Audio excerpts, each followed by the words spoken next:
After Brothers, After Brothers, After Brothers, the Stunt Bells. Is that the new name? Say that backwards, and then you get wow.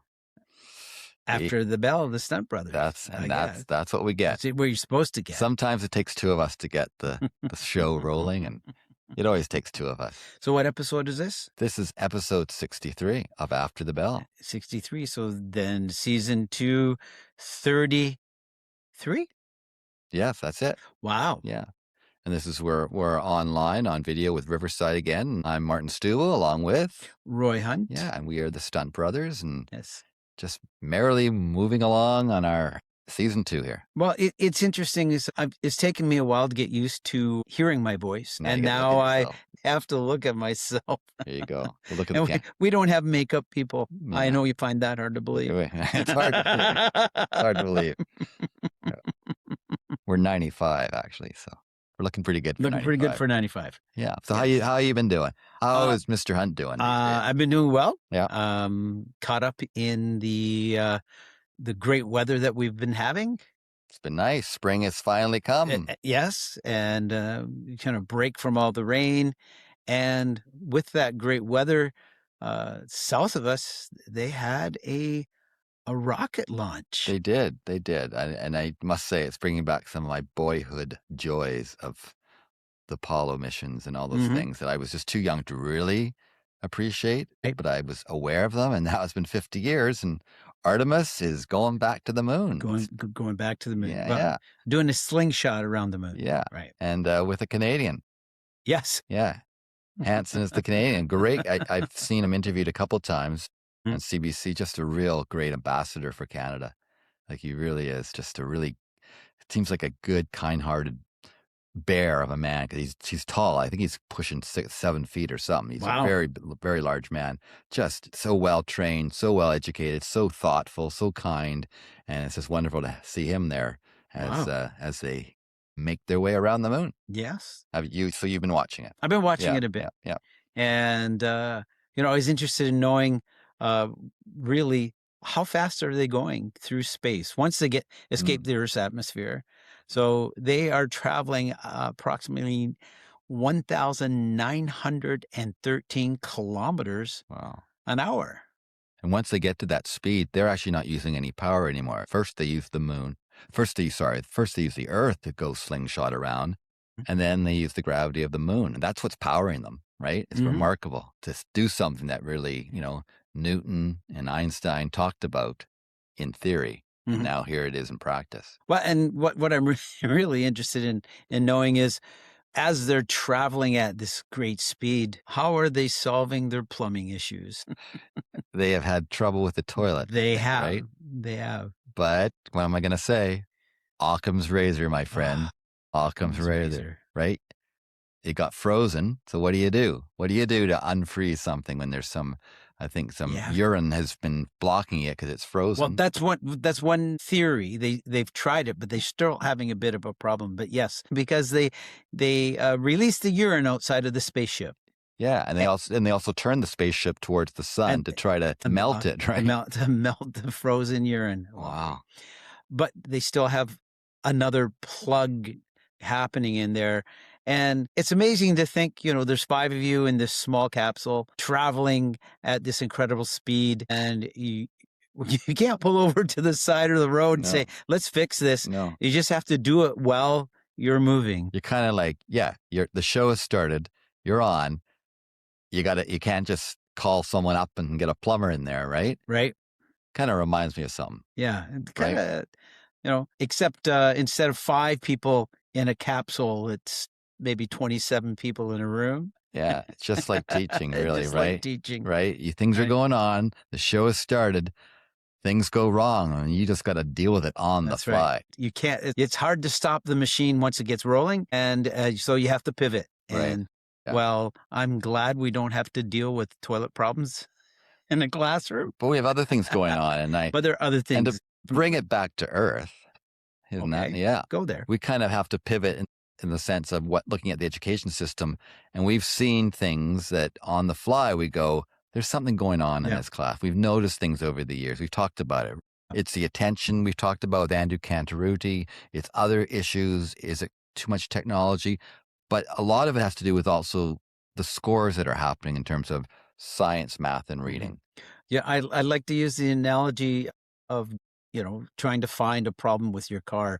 You're in your car, you hear this weird squeak, you shut off your air conditioning, you shut off the radio, and you just listen, and something's not quite right, but you can't put your finger on it, but there's got to be some kind of a change that has to happen. Yeah. And I think both of us, towards the end of our career, seeing the complexities of the classroom, I would say, as the problems started to increase, things were tossed at teachers. That squeaky noise became louder and louder at the end of my career, but we just couldn't figure out, or we can't figure out, or we need to figure out, what is that thing? Yeah, and I think to focus on one thing in this episode is to look at the PISA scores, which is a recognized test around the world comparing countries.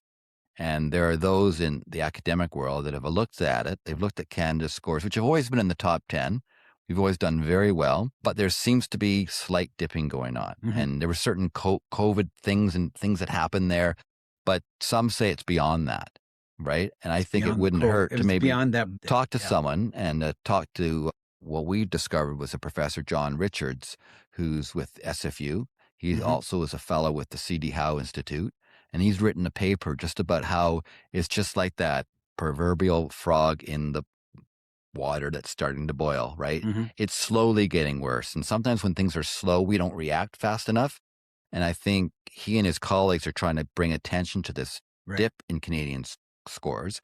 So he's not going to be the entire voice on this, but I think I would like to hear what he has to say in his view, looking back on these scores and maybe where we're headed, and maybe we'll learn some things. Maybe we'll get more questions than we thought, right? Which is always a good thing too. Sometimes I find the best podcasts are those that open up new questions that allow us then to want to bring in more people to try to get to the nitty gritty of this. Yes. So let's go on a field trip.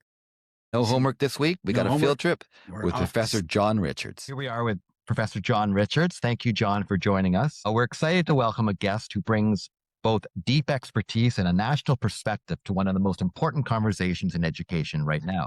John Richards is a trained economist and professor at Simon Fraser University and holds the Roger Phillips Chair in Social Policy at the C.D. Howe Institute, where his work is focused extensively on educational policy, Indigenous issues, climate change. I just read an excellent article by you, John, on climate change and economic inequality in Canada. In addition, he's undertaking teaching and research in Bangladesh over the last 3 decades. His current research focus is education in South Asia.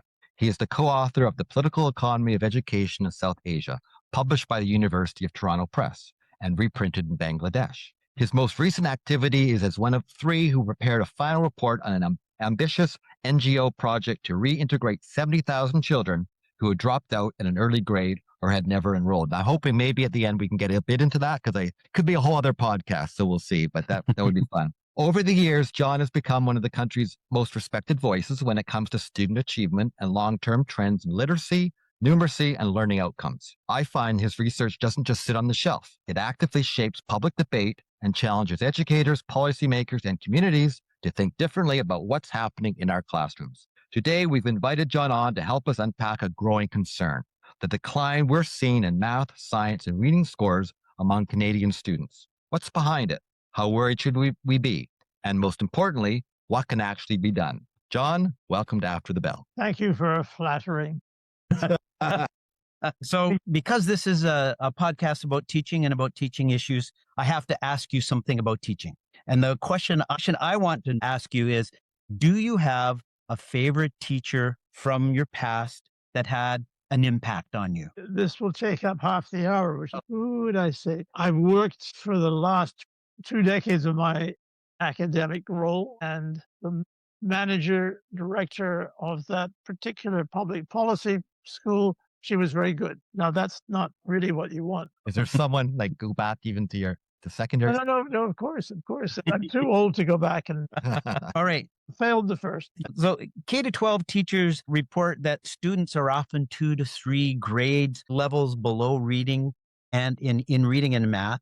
And they they're constantly trying to catch up students to where they should be. Does this align with the data that you're seeing from your PISA scores? The PISA scores, by the way, I do think PISA is an excellent organization. It's got about 80 partners across the world, and they don't tell you exactly how to teach. I mean, that's not their business. So we should use their data, but that doesn't solve the problem of how you train teachers. The one interesting piece of information that you get out of the last PISA round of 2022, soon will be the results of 2025 round. But there was a big difference in terms of up over the average is Quebec. And what is the probable reason for Quebec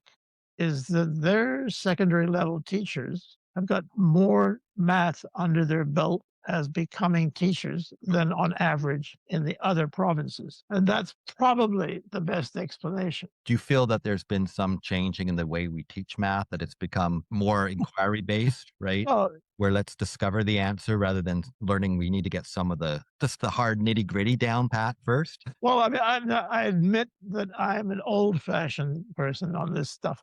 You probably know Anna Stokey. Does that name ring a bell? Yes, it does. Yeah. Does. Okay, so to your audience, not everyone will know who Anna Stokey is. She teaches in University of Winnipeg, North End Winnipeg, equivalent of East Vancouver. Most of her students are weak, and she blames mostly on teachers not being willing to do the teaching, and that it is silly to use the discovery math issues. She's very much conservative on this, and she's all in favor of memorizing the multiplication tables, for example, and she believes in doing them. Lots and lots and lots of questions to do, from subtraction through to multiplication and division and addition. And I found, like, even things like memorizing your times table, it's kind of been pushed up into later grades. Like, it used to be something like, grade 3 or so, you should know your times tables. But now it's suggested you work on them, develop them, but there's no hard time where they say, you need to know your times tables By this grade. Yeah. And Yep. I find that if you don't have some kind of core understanding of something, it doesn't matter what you do, right? And you can pull out that calculator, but if you look at the answer and you don't know whether it's right or wrong, you're not really learning. Well, even old people like me can remember our multiplication tables. Ask me what is 7 times 9?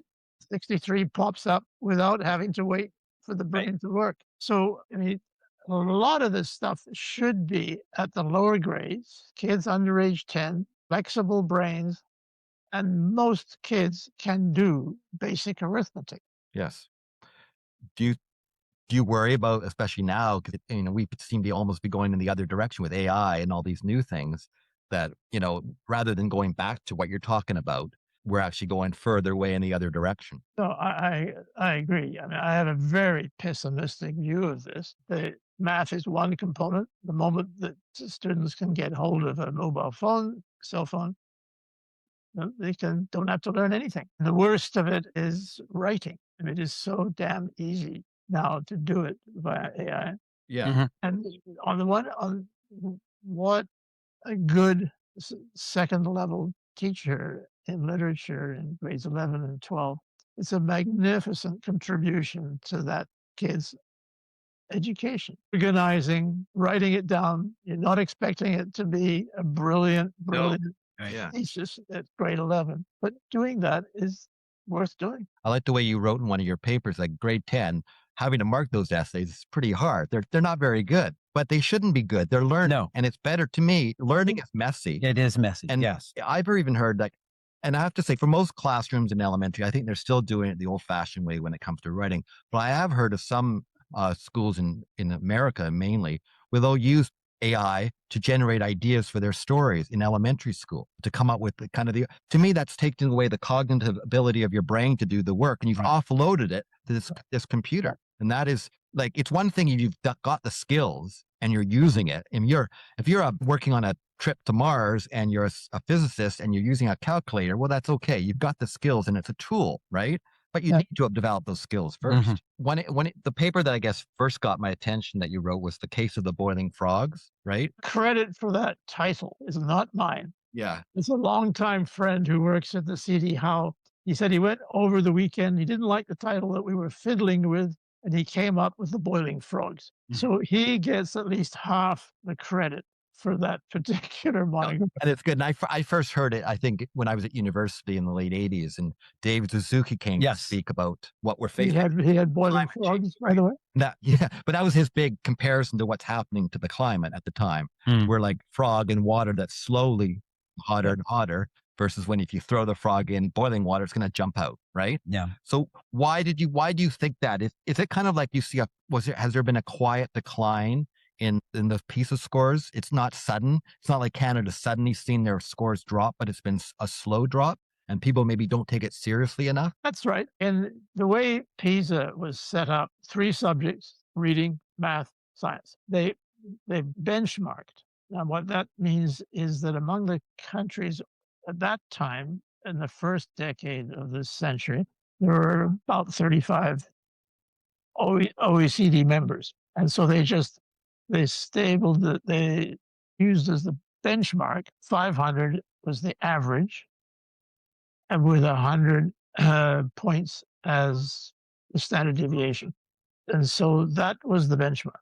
Canada was well above the benchmark. So they put it at 500, and we were around 530 in all 3 of the disciplines, reading, math, and science. They benchmarked in the first round with reading, the second in math, and the third in science. And we have slowly declined. Now, we shouldn't get too passionate on this point. We have declined slowly. We're still 5th or 6th among the OECD member countries, but it is a disturbing aspect. The declines between the 2018 and the 2022 round, that decline is not particularly interesting because there was so much chaos due to COVID-19. Of course, yes. So when was the biggest decline? It was Was that- 2018 Okay. round to 2022. It was about 15 points. So is this as kind of a national decline in these 3 areas? I know you did mention about mathematics as a regional area in Quebec, maybe not being as bad in compared to other regions because the teachers there are required to have more math skills. That's probably the explanation. It's Okay. probably the explanation, but it's messy. A lot of life is messy. Yes. it is. The 10 provinces can each make their own decisions about when and where we shut down schools. Were there provinces that fared worse? Oh, yes. No, I mean, one of the questions that you put to me was what worries me. Yes. Okay. And if you look at the PISA 2020 math, the 4 big provinces, or big population provinces, BC, Alberta, Ontario, Quebec. Quebec is by far the best, but even the lowest, and I think it's actually BC, but that's a very small difference between Ontario and BC. All of the big population results are better than any of the small population provinces. So if you want to worry about something, there's lots to worry about. Newfoundland is actually below, and statistically satisfying any good statistician, it's below the OECD average. So whereas Quebec is at Tina's, by memory, was what is good, and whereas Newfoundland is down at below 460. Now that is half a standard deviation. Any theory why? I don't have a good theory on this. Maybe salaries are lower relative to those in the big population provinces. Maybe we ought to be looking at some working together among the 4 Atlantic and 2 weak small provinces, Saskatchewan and Manitoba. Now you said, I mean, of course, it was chaotic times with COVID. How do we know that this is all not because of the declines in teaching that happened during COVID and more online learning? I guess, are we looking forward then? I guess the next one's 2026 this year. Is there a? No, it's every 3 Okay. years. Now- 2025 survey has probably been done. So, but looking back in history, when did Canada's scores begin their slip? No. Well, as I was saying, if you think of a bell curve, Yeah. Okay. 500 average, Yes. Canada was well above the average on all three subjects. We started out in the first decade Yeah. Okay. in around 530. Yeah. So that's pretty good. Now, just to put this into the context of the Western Hemisphere, by far, let's just stick to math for a moment. We are far, far, far better than America.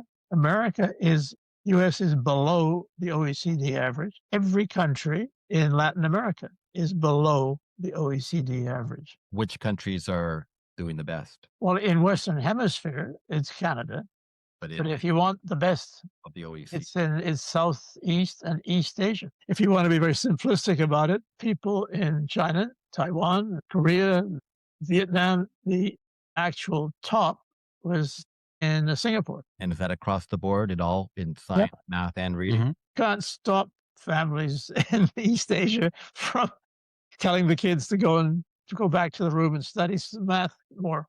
Yeah. So how does the concerns about the use of technology, especially in the Western Hemisphere, and their connection with their scores, is there a correlation between that and the overuse of technology? But my quick answer is yes, but I have really not dug in that very deeply. If one of the interesting people to invite, there's been a bit of a screw up in Ontario with mid-grades 6 to 9, which they run in Ontario, and they've hired quite a handsome amount per day, 2 people to look at top and bottom. Okay. Why have our Ontario math results declined? One is the former head of the C.G. Howe Institute, Bill Robson. The other is a prof who's specialized. He's an economist, but is specialized in. But we look to certain areas of the world that do better.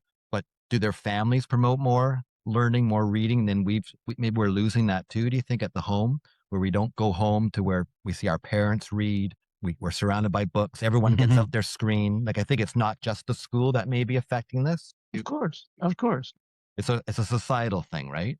Yep. That's definitely the break. But it's one of the, if you look at all of the quality newspapers around the world, they're all worried about kids spending too much time on their mobiles. Adults too.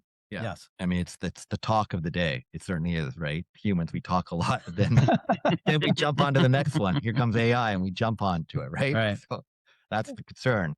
One of the discussions, especially among teachers, is they're teachers who want to support their students and have them move forward, but they're battling with short attention spans, the difficulty of students being able to sustain for any period of time work or independent work, and teachers constantly redirecting students based on managing behavior and disruptions. This is kind of the environment of the classroom, and how many teachers who want to help their students don't know how to move forward. I know you bring in this data.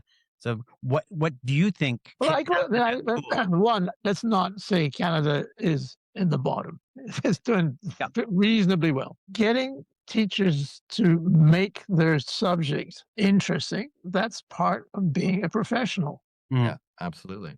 And so a good teacher has got professional standards, is damn interested in the kids, but nonetheless is going to try and make the kids, depending upon the grade, learn multiplication, learn factoring the equation, etc. I know that it's not brilliant learning of some special prize. It is something which teachers need to have a profession, respect, and that parents respect that. The senior people in governments are prepared to pay for reasonable salaries. Mm-hmm. One of the dangers here is that you get 2 groups, the senior government people in the cabinet.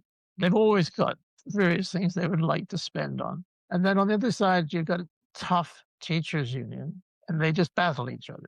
And BC is well known for its strikes. That does harm to education. And the same story can be told in the health sector, where the provincial ministry does not want to increase the health budget, but feels maybe it has to. Doctors of BC, in the case of British Columbia, are organizations run by professionals at the top. It is not a particularly healthy situation. Don't you think sometimes some governments they want certain public systems not to work because they support a certain ideology that then says, well, let's bring some private enterprise into this, right? Especially with the healthcare system you talk about, right? Often it's falling apart. There's problems with it. So let's just bring in the solution will be private. And then we do drift more and more, I think, then towards the States where you'll have great schools for certain people, Right. but not public education, which is kind of the point of public education. It's this great equal playing field that allows everybody to have opportunity. Well, maybe we're making everybody bored here because the three of us are more or less in agreement. Yeah. Yes, we are. A good education system is deeply concerned with the average kid. Yeah. And that's important. You're happy to have really good kids who are up in the top, but don't ignore the average kids. So you can have a fairly broad distribution. Nothing is simple here. No, but we often hear people with simple solutions, don't we? Yeah. Times, right? Yes. It's voucher schools, right? It's whatever it is. They come along with this idea that it's a complex problem. We just, Well, I mean, we should at some point say some critical things about Western Hemisphere, South and Southern in Latin American countries. If OECD, Mexico is the bottom. Why is it at the bottom? It's undeniable that the union of the teachers in Mexico are linked to the left-wing party, and they do what the union wants, and they're not prepared to fire teachers who are clearly weak. There's no way, in my opinion, of having read a fair bit about Mexican politics and education, that's a serious problem. And the Mexicans are not dealing with it. There's a lot of problems in Mexico and many other things, starting with fentanyl, if you like. do you put it on the union then that it's On this issue, yes. okay? Now, the way there was apparently up to 2018, there was a more or less conservative, old-fashioned president of the country who did want to seriously improve the results of Mexico. And when the next fellow came along, he was very linked up with the unions and said, okay, let's scrap this exercise in trying to improve the quality of teaching. And sure enough, Mexican results remained at the bottom. But did he try to improve it by saying, let's increase funding to teacher training programs, reduce class size, supports for the... You're digging into the end of my knowledge of Mexican politics. You didn't want us to get along so well. So I'm trying to find something to... Well, I mean, one of the more interesting examples is the Scandinavian countries claim that they're excellent, and they're not. Back in the early teens, Sweden, and I think it was the 2012 round, it collapsed in Yes. quite a large decline. This resulted in a lot of aches and pains of the press and the teachers' unions, etc. And they did clean things up. So it's not brilliant in Sweden. One of my speculations is that Finland, which for many years was near the top in the PISA rounds, but this time they collapsed too. So what's going on then?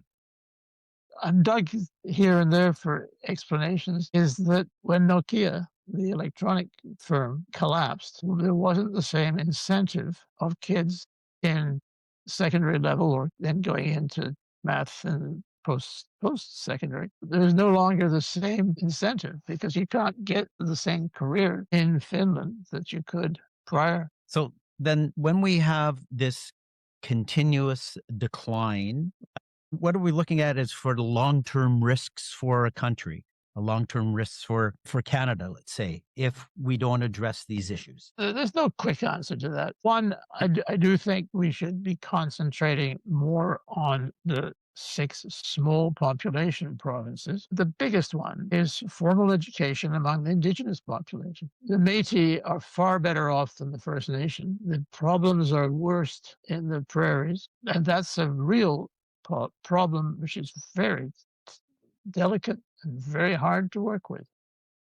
In the 2018 round, 4 Western provinces, as I recall, 2 of the small population Atlantic provinces, making 6 out of 10, And yes, we would like an identification of Indigenous kids who are taking part in the 2018 round. But the four other provinces said that would be racist.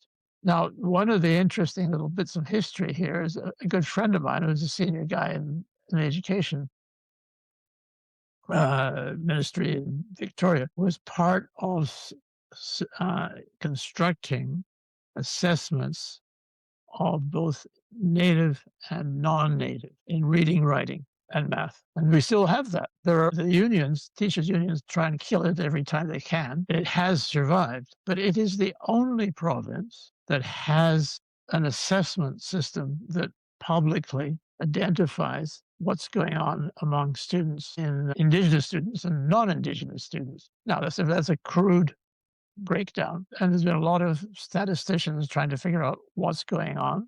And one of the interesting aspects of it in BC, you should bring some people along who are still interested in it. There is a huge range in British Columbia between the performance of Native kids and non-Native kids. My friend, who was a senior guy, he came up with all kinds of schemes trying to increase the Native results, bring in the elders, decide what books to be read in grade 11. I'm just giving examples here. And in some of the districts, the difference between the Native and the non-Native kids is not big. We had Brad Baker on, who's the superintendent of Indigenous education in British Columbia, and he spoke quite positively that in terms of the graduation rate and how it has really improved in the last 10, 15 years for Indigenous students. Yeah, I mean, you do want to be careful that you really do have achieved the grade 12. Right. Mm-hmm. Right. As opposed to some kind of consolation certificate. Right. That's the big. Now, if you've got the interest in doing it, I've written a couple of monographs on BC native versus non-native. Is How Are We Doing? Is the publication of the Education Ministry over in Victoria. And you can disaggregate results down to school districts. And that gives you an idea of what school districts are taking seriously, getting onto this. But I don't want to just blame the bureaucrats in the superintendent in the district. There is a lot of, in my opinion, silly hostility on the part of First Nation leaders to be spending all this time and effort in trying to learn math and read English, etc. We should go away and learn our own Cree language. That kind of attitude is just guaranteeing there's not going to be. Don't you think we can have both? Right? We certainly should see Indigenous languages and also English literacy. Well, you've got to do both. Yeah, I mean, to be blunt about it, if you want to get out of poverty, you've got to be able to read and write English or French. Yeah. Well, I'm looking at the time where we're almost time to wrap up. I don't think we should get into I know you've done work in Bangladesh, but I think that's probably a huge topic of discussion. Could you just end up maybe letting us know how long have you dealing with the education? A long time. And I submitted to the University of Toronto Press yesterday the first draft that they are going to publish for the second edition of the work that we've been doing. And it is fascinating, but very, very depressing given the corruption, massive corruption in government, public schools, in all countries in South Asia, with one wonderful outlier, which is Sri Lanka. What makes an outlier? Can you sum that up in a minute? I've got only a minute. The history of social policy in Sri Lanka goes back for a century, even before 1947, which was the year of the end of the British Raj. The Minister of Education was there for 2 decades. He was a real tough bastard, insisted that we're going to be able to read our funny languages. Tamil, those are the folks who came from a state in southern India, and Sinhala, which is its own language. It was brilliant. He just kept going. And by the time that Sri Lanka was independent from Britain, it was really 2/3 of kids could read either one or the other. And so there is a certain parallel with Canada. It was a ghastly civil war, which killed a lot of people in the first decade of this century. They've managed to decentralize. They've made some copies on Canada, how we have managed bilingualism. It's an interesting subject. Think about it later. Yeah, no, for sure. Well, thank you, John. We really appreciate Yes, thank you this. so much. And I'm Happy to be of help. glad we worked out all the technical issues. And, Yes. I am a klutz. I just came at this assuming that I would screw it up. it worked out just It fine. worked out well. So thank you. Okay, thanks for the invitation. Thank you. Thank you. Well, that was Professor John Richards. Yes. Yeah. And that's a lot to unpack. He's got a lot of opinions, Yes. right? And I think listeners will probably have some feelings about some of those things, right? We were just trying to get to the point of, in terms of the PISA scores, and is it something that's long term? And I'm still not sure if it's something that's COVID based, or maybe the ones that, I guess 2025 was the last test. And when we see those results, maybe we'll start to see an improvement, right? What do you think? Well, I think looking at the scores was the idea of identifying that there's a slip, right? Yeah.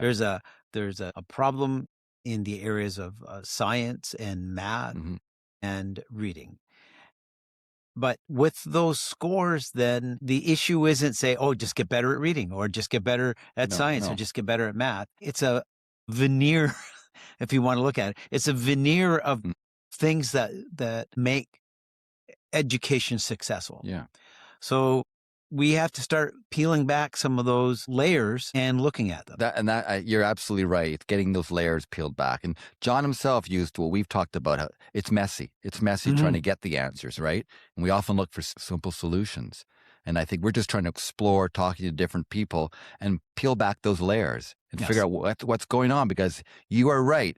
That car is making a sound. There is a sound in that car. It's not that there's nothing going on, right? And there are people all over the world trying to find out how to fix that sound. With the introduction of AI, some people are going in that direction of, hey, AI will fix this, right? I talked about some AI schools that are opening up in the United States. There's 50 of them right now, where students would spend 2 hours with with AI that specifically catered to their interests and their wants, and supports their needs that are identified. And then the rest of the day, they work with the other students in a social environment. Okay. It sounds great. And then there was something, again, from the south of us. The White House was talking about robots and robotic teachers as a means of the future of educating students. And then at the same time, we were talking with Andrew Cantaruni about we need to help our students have sustained attention, and pulling out technology, and the idea of creating an analog class where we encourage prolonged reading, handwriting, cursive writing, Memorization of certain basic facts. And so there's these different approaches, but much like Artemis going across space, they're trying to fix a plugged toilet as they travel through space. And as we're teaching, there are people around us trying to fix what they think is the fix for teaching. As we're moving forward, we can't stop this thing. No. But how do we implement the things at each level of that veneer to make the education system better and to meet the needs of our students? And there's so many different responses, because I read an article in the New York Times about a school in somewhere in the Midwest U.S. where they are going to more of the analog schools, and they have excelled in their reading levels. And I think it's a real working class kind of school. They're exceeding. They're doing so well. So in some ways, this is an exciting time, because I think there's a lot of discussion going on. People are all listening to that car and they're hearing something going on. And some of them may be coming up with things that, I don't know what you're doing. But I think at least we're talking about it. Like, maybe it's not like the cell phones when they were brought in, or the computer. We all jumped on. There was always voices, but not a lot. Most people just jumped on the bandwagon. I think right now people are saying, well, maybe we go back to cursive writing. Yeah. Maybe there's other changes we make. Maybe we don't do this. Maybe we do this. We got to keep talking. Right. There's a great interest in privatization of schools, having schools work with a corporation, having students choose the school they want to go to. The parents having vouchers where they say, "Oh, I want my we've seen child the to do results there." of that, right? And so areas of schools, areas of communities where the schools are vacated, Yeah. and other schools are overcrowded And that's and interesting. people can't get to. Just sorry, when you said the voucher, because I always thought of that as an American thing, but you got me onto this comparison of Sweden and Finland. Mm-hmm. And I think Finland has done much better for the most part than Sweden has over the last few years. It may have changed again because these PISA scores have changed for a lot of people.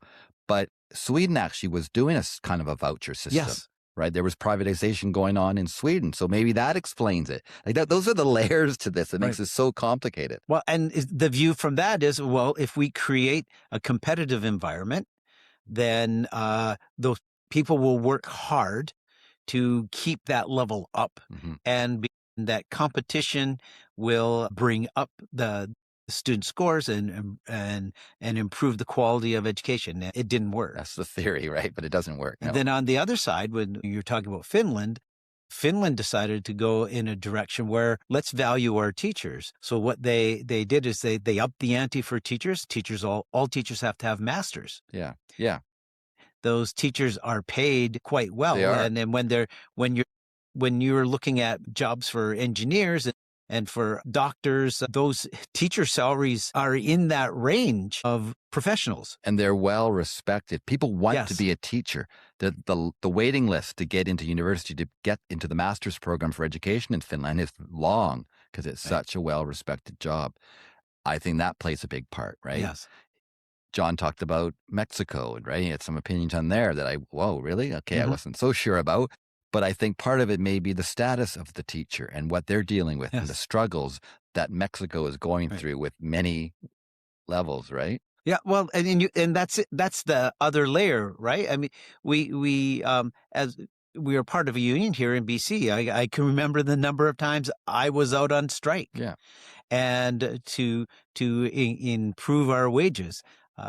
Or to improve class size. And many class often size, it wasn't for wages. It was for making the system better, right? Yes.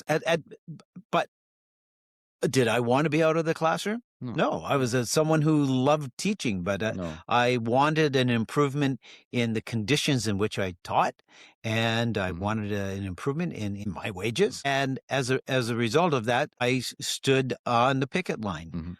And so when you have those things that are coming up, whether in schools, whether it's in Mexico or in any other country, the unions right now are the only means in which teachers can negotiate changing the conditions and the wages that they receive.